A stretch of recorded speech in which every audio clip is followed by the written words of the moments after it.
নমস্কাৰ বন্ধু বান্ধৱীসকল, আজি মই কৰ্দৈ চাটনি বনাবলৈ লৈছোঁ। তাৰ বাবে লৈছোঁ কৰ্দৈ কেইটামান, শুকান জলকীয়া গুড়ি এচামুচ, কেঁচা জলকীয়া 10টা, জিৰা গুড়ি অলপ, নহৰু 2টা গুচাই লৈছোঁ, আদা 1 ইঞ্চি, পিঁয়াজ এটা, অলপ নিমখ আৰু অলপ হালধি।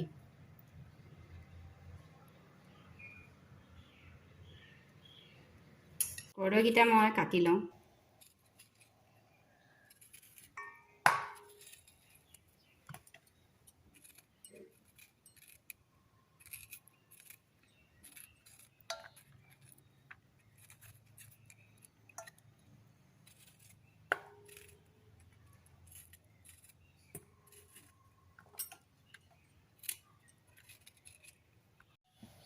কেৰাহীটো গৰম হোৱাৰ লগে লগে মই 2 চামুচমান তেল দি দিছোঁ।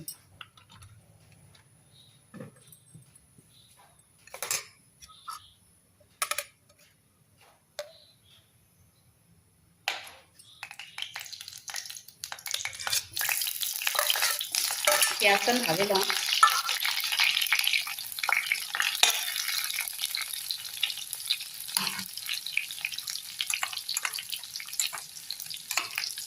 আদা নহৰু জলকীয়াকেইটা থেতালাই লৈছোঁ।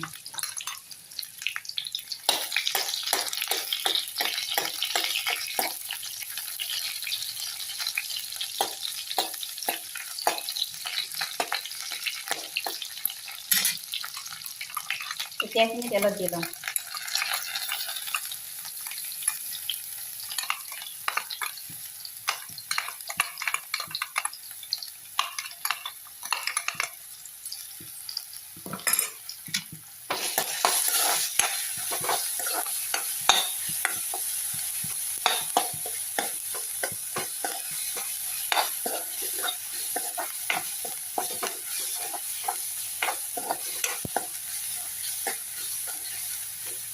কটা কৰ্দৈখিনি দি লওঁ।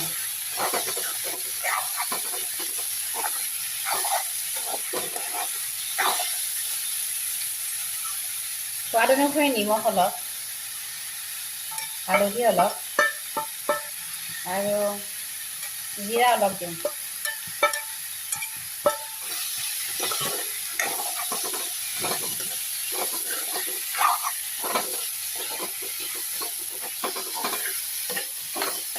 জলকীয়া গুড়িখিনিও দি দিওঁ।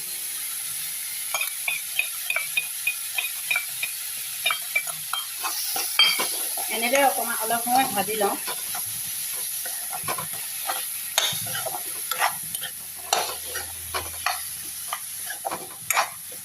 অলপ সময়ৰ কাৰণে ঢাকন মাৰি দিওঁ। অলপ বাচনখন দাঙি মই চাইছোঁ। প্ৰায় 10 মিনিটমানৰ পাছত চাটনিটো হৈ গ'ল। ডিছ এখনত উলিয়াই লওঁ। গেছটো অফ কৰি লওঁ।